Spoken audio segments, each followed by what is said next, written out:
Hello बच्चों, welcome online classes. अपने बात कर रहे हैं विज्ञान के पेपर के सॉल्यूशन की। चलते हैं सेकंड पार्ट में। फर्स्ट पार्ट में अपने फर्स्ट और सेकंड क्वेश्चन की बात की थी। नेक्स्ट पार्ट में अपने क्वेश्चन संख्या तीसरे की बात करेंगे। तीसरा क्वेश्चन देखिए हमारे पास क्या है आगे। Question number 3। पहले दो क्वेश्चनों के कमेंट में लिख के दीजिए जवाब कि मेरे कितने सही कितने गलत। नेक्स्ट क्वेश्चन में क्वेश्चन नंबर तीसरा, अति लघुत्रात्मक प्रश्न एक एक नंबर के 12 प्रश्न रहते हैं इसमें। चलते हैं बात अपने। पहला क्वेश्चन हमारे पास क्या है। पहला क्वेश्चन हमारे पास ये है, हार्मोन की क्रिया को कौन सी क्रियाविधि नियंत्रित करती है। तो हार्मोन की क्रिया को कौन सी क्रियाविधि का मतलब अंतःस्रावी प्रणाली जिसको कह सकते हैं अपने, क्या लिखेंगे, अंतःस्रावी प्रणाली की बात कर सकते हैं। अंतःस्रावी प्रणाली या इसको कह सकते हैं अपने पुनर्भरण, पुनर्भरण प्रक्रिया है। इस क्रियाविधि के द्वारा क्या किया जाता है, इस क्रियाविधि के द्वारा क्या करते हैं, क्रिया विधि के द्वारा, पुनर्भरण क्रिया विधि के द्वारा क्या है, हार्मोन की क्रिया को नियंत्रित किया जाता है। नेक्स्ट क्वेश्चन बच्चों, चलिए अगले सेकंड क्वेश्चन में देखिए। ये कह रहा है एक बहुविखंडन प्रदर्शित करने वाले जीव का नाम बताइए। बहुविखंडन किसमें होता है, प्लेज्मोडियम में होता है। किसमें होता है, इसका बच्चों आंसर क्या होगा, प्लेज्मोडियम। क्या है यहाँ, प्लेज्मोडियम, प्लेज्मोडियम आंसर सही है सेकंड का। चलिए तीसरा क्वेश्चन, नेक्स्ट चलते हैं अपने तीसरे क्वेश्चन पर। जीवाश्म ईंधन के उपयोग से होने वाली एक हानि।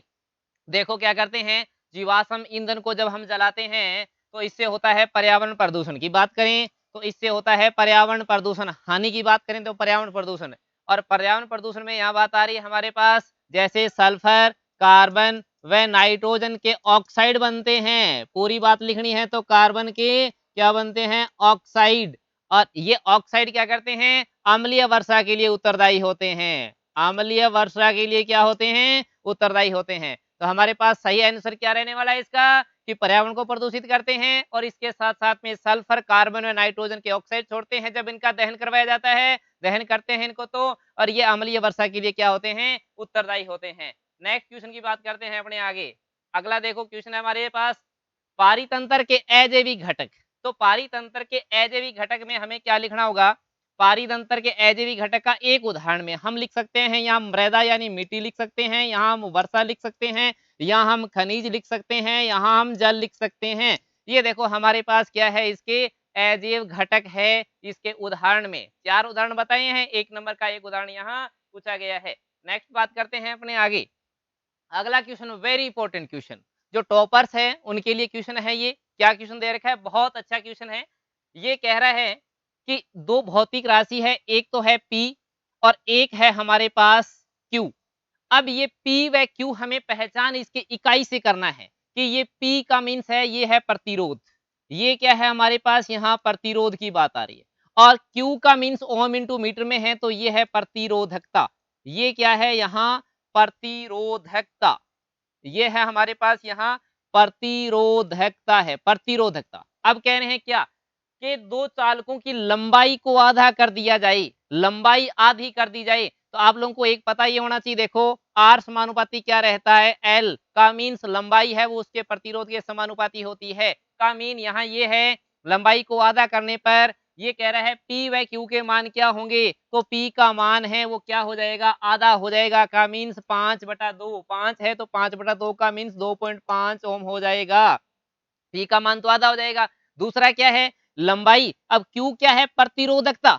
प्रतिरोधकता किस बात पर निर्भर करती है, पदार्थ की प्रकृति पर निर्भर करती है। का मीन इसका ये है कि रो का मान है, क्यू का मान है वो नहीं बदलेगा। जो 8 गुणा में 10 की पावर -4 है वो का वो रहने वाला है ओम इंटू मीटर। अब कहें जी पहचान हमें इसके मात्रक से करनी है, यूनिट से करनी है, ओम इंटू मीटर व ओम से करनी है। बहुत इंपॉर्टेंट क्वेश्चन है। कहने का मीन्स ये है, पी व क्यू के संगत मान लिखिए तो पी का मान है वो 5 का आधा 5.2.5 हो जाएगा, जबकि क्यू का मान है वो यही रहेगा। हमें लैंग्वेज में लिखना था कि क्योंकि प्रतिरोधकता का मान है वो पदार्थ की प्रकृति पर निर्भर करता है, लंबाई व उसकी मोटाई पर नहीं करता है। इसका मीन ये है कि प्रतिरोधकता का मान है वो 8 गुणा 10 की पावर -4 ओम इंटू मीटर ही रहेगा। बहुत इंपॉर्टेंट क्वेश्चन था ये।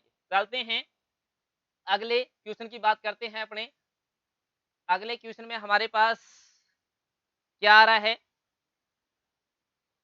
अगला क्वेश्चन हमारे पास ये है, दो चुंबकीय क्षेत्र रेखाएं एक दूसरे को काटती नहीं हैं। दो चुंबकीय क्षेत्र रेखाएं एक दूसरे को क्यों नहीं काटती है? आप लोगों को ये प्रश्न पहले बता रखा है इंपॉर्टेंट क्वेश्चनों में। एन व एस जब हम चुंबकीय बल रेखा खींचते हैं तो ये एक दूसरे को काटती नहीं है। यदि वे ऐसा करें तो इसका तात्पर्य है कि कंपास है वो एक बिंदु पर दो दिशाएं प्रदर्शित करेगा, जो कि संभव नहीं है। यानी हमें आंसर में लिखना था, यदि वे ऐसा करें तो इसका तात्पर्य है कि कंपास एक बिंदु पर दो दिशाएं प्रदर्शित करेगा, जो कि संभव नहीं है।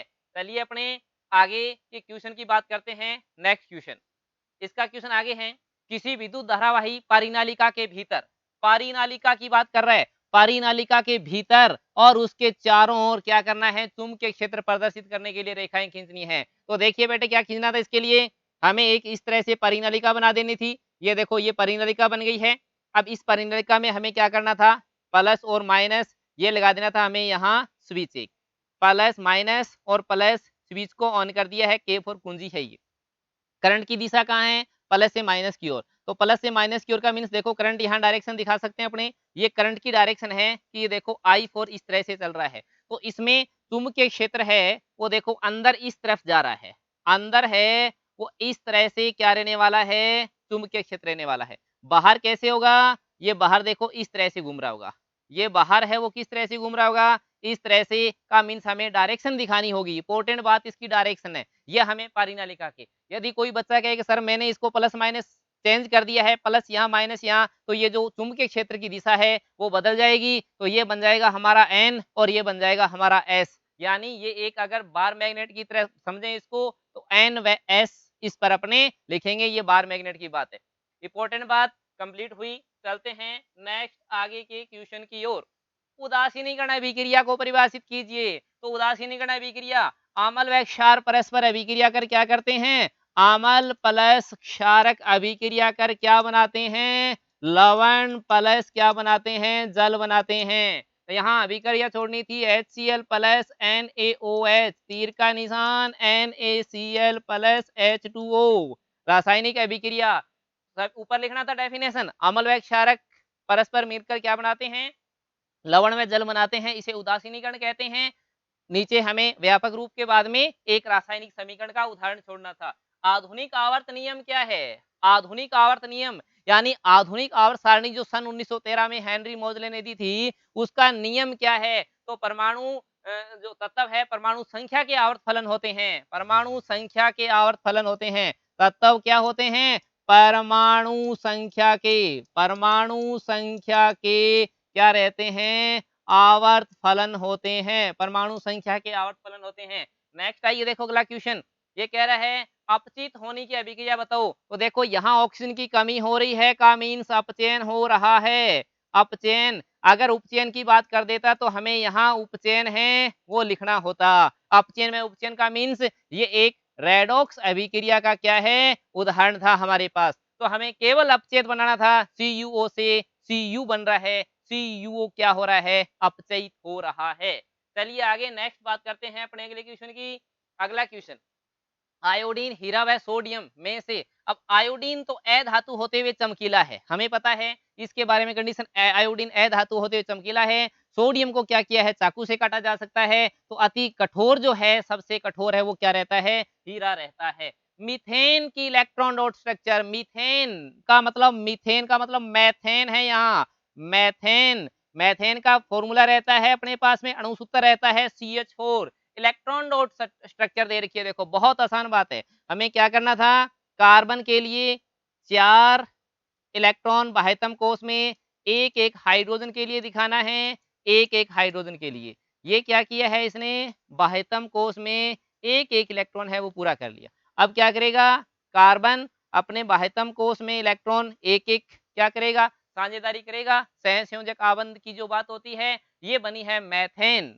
अपने तीसरा क्वेश्चन है, उसके 12 क्वेश्चन कमेंट में जवाब दीजिए फटाफट कि कितने सही हो रहे हैं। अगले लेक्चर में मिलते हैं अगले क्वेश्चनों के साथ, मिलन कीजिए। Okay, thank you.